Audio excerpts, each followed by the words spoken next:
All right, this is Cutting Edge live with Ashley from Materials Exchange and Charles from Industrial Forest Products. Charles, what's going on? How was your Christmas? It was good, buddy. How was yours? It was wonderful. Wonderful. Too fast, man. It's tough when you have it on a Friday and a Saturday. It doesn't even feel like it happened, man. No, because usually you get a long weekend, but that didn't happen this year, did it? It's exactly it. It's exactly. But you know what's crazy is going into. I was in the office on Friday, and one of the young kids asked me, "There is it usually dead around the holidays?" I go, honestly, usually this week is slow, and next week is fast. This week, I mean, last week, man, we were straight out. Uh, so people are kind of buying some stuff. What's your thought there? I think people are trying to make sure they got coverage for Q1, and I don't know how deep into Q1 they're all going. But there's some guys that are still pretty bullish all the way through mid into February. Yeah, that's interesting. So we were talking about a few things, and I think you and I, when we chatted today, we talked about we both must have seen the same article. So like one of these, this rally started out one because we are in a volatile market, but the two big stories that came out were BC isn't going to cut any more wood because their government decided that they were going to lock up all the old growth forests. And the way the message was delivered to most people was, oh my gosh, there's no more wood left to cut in BC. And then, bam, the next double whammy was we had floods and you can't ship anything. And then we just ripped from 500 up to 1,000, right? Basically, Overnight. overnight. So the shipping is cleared up now.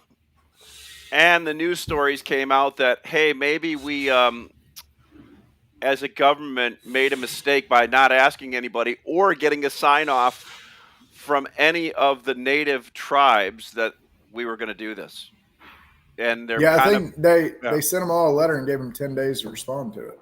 Yes. And basically, what I read into that, I could be wrong, was, yeah, we're not signing that because that was a bunch of politicians kind of making a decision for everybody and not letting anybody have any input. And that hurts commerce, right? Oh, definitely.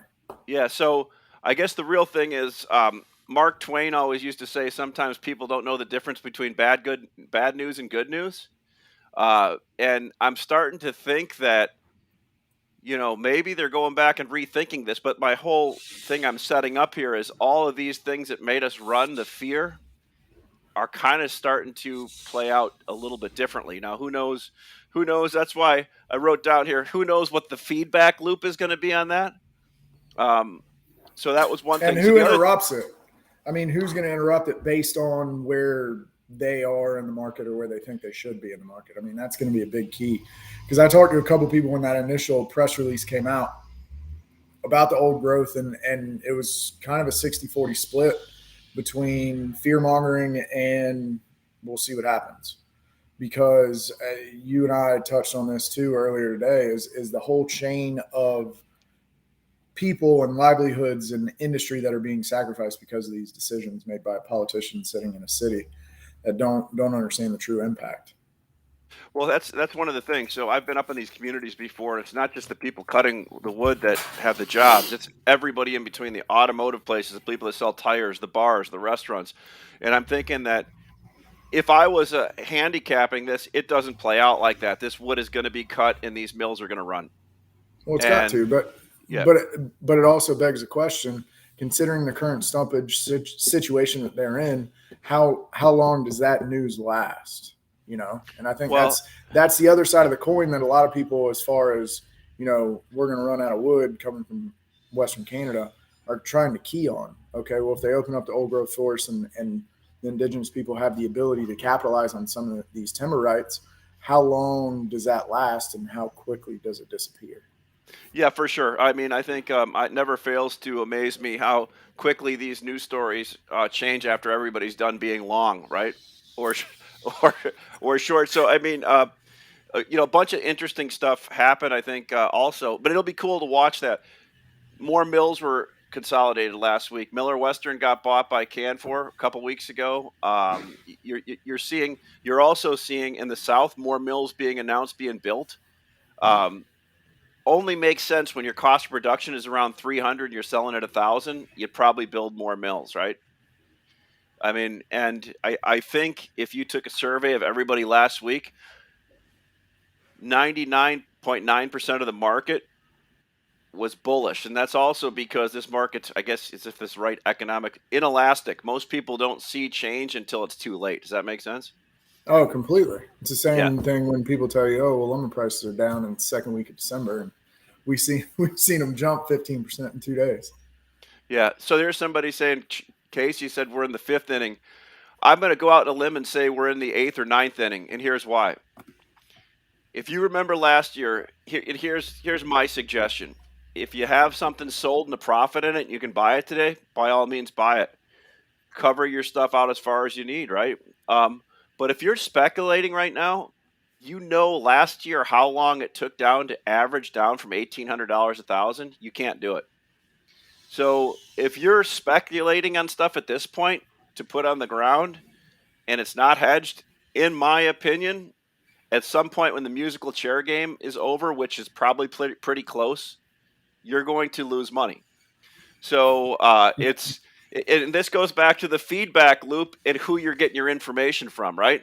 If you're getting your information from somebody that's long already, you deserve it. You deserve it to go out and ask them why they're saying it, whether they're long, and go dig down deeper and find out more information.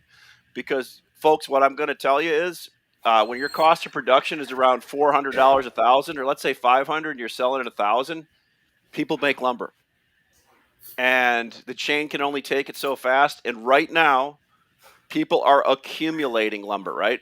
They're accumulating. You got accumulation and distribution. That's what moves markets. They're accumulating right now. Last week, I heard people when they're buying, they said, "I'm topping it off for the first quarter," and that makes sense because they haven't sold at a profit, right? That's awesome. All I'm saying is be careful as we move forward here because right now everybody's lathered up in this frenzy of it's different this time and we're never going down. And I'm starting to see the signs show up that I think that we're starting to get to those things I hear and see where I get concerned about the market running like it is. That's it. And how long it's going to last? Hell, I don't know. 30, 60 more days? Who knows? Well, I think 60 days would be a long shot, but I like Casey's idea of Bulls versus Bears show Yeah. and have the idea, the premise be to substantiate the claim.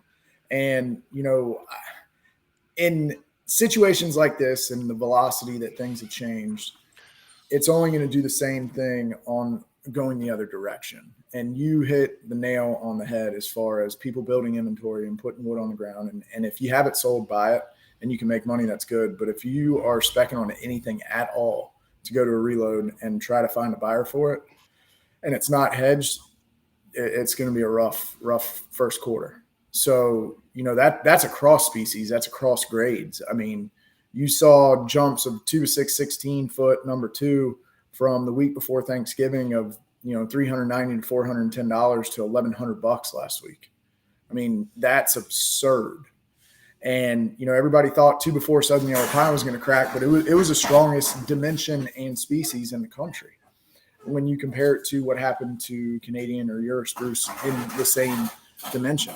So it'll be interesting to see how quickly things dissipate. Well, And go ahead.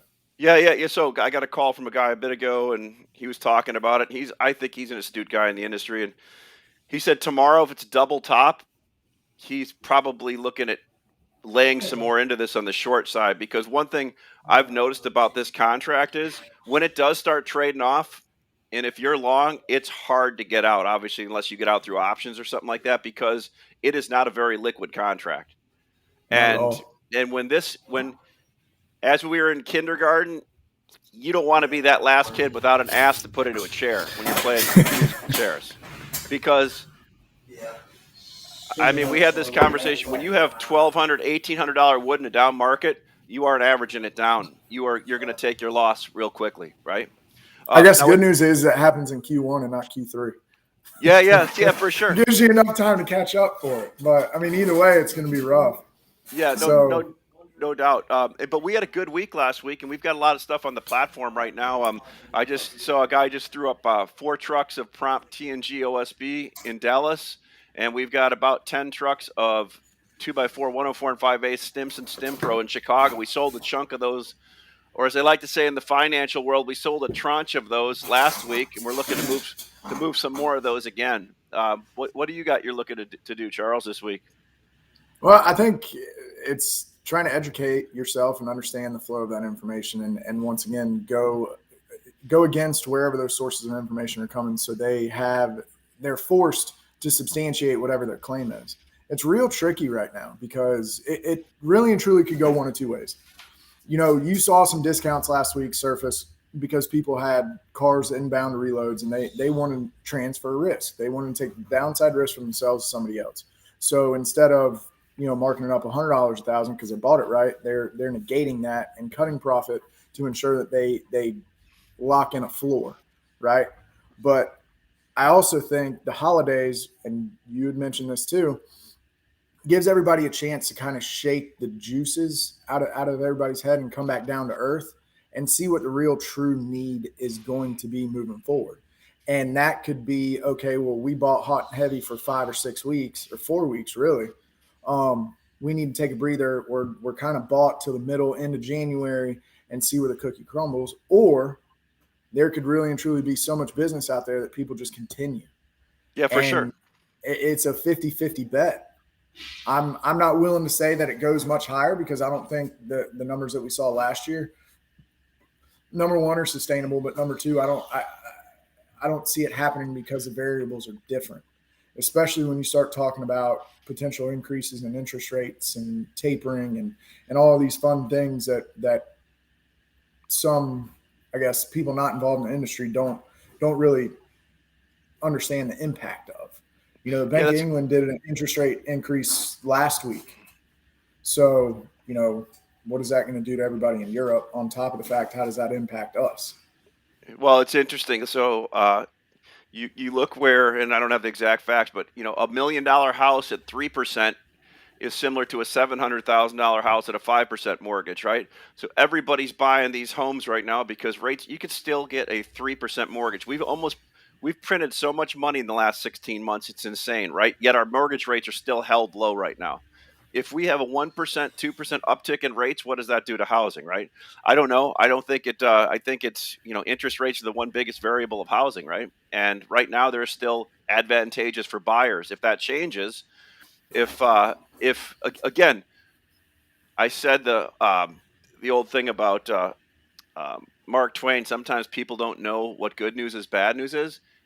The same people never know sometimes if you're at the beginning or the end of something either, right? So pricing right now, are we at the beginning of the cycle or the end of the cycle? I'm going to make a bet we're at the end of the cycle, but that's my bet, right? Most I'm an people, eighth inning fan too yeah, myself, actually. most people think that we're in the beginning of the cycle, but that's human nature because when people get long, I don't have a position, so I can say that. Take it for what you're paying for it. That's the way I feel on it right now. So what do we got going into this week? There's not as many Canadians in today. Is it Boxer Day today or something? I think. Does that make Boxing sense? Day was yesterday. Yesterday. So, is there anything special going on in Canada Well, today or not? they might have taken it today instead of taking it yesterday, or Gotcha, you know, gotcha, giving an extra day off. gotcha. Well, look at we're 20 minutes into it. I'm glad that we got a chance to get together here. I'm next week. What do we have? When is New Year's Day? Are we gonna have a show New Year's Day is next Saturday. next Saturday? So we'll be doing the show Monday, which is good. Yeah, and Um, I think there's a lot of things to cover, but I think a lot of it is a bit redundant because we had such an in-depth conversation last week, and it yeah, is the time of year where things kind of calm down. There's not a lot of big things moving, so first of the year, give everybody kind of an opportunity to, I guess, take a step back and swallow the pills that they've been handed over the past 3 weeks and see if everything really is going to calm down, or are we going to go, we're going to, drop back in the pocket and go deep for the next 90 days. Who knows? yeah, that could be, and that depends upon how the people frame the narrative, and if people start pushing back and saying no, right?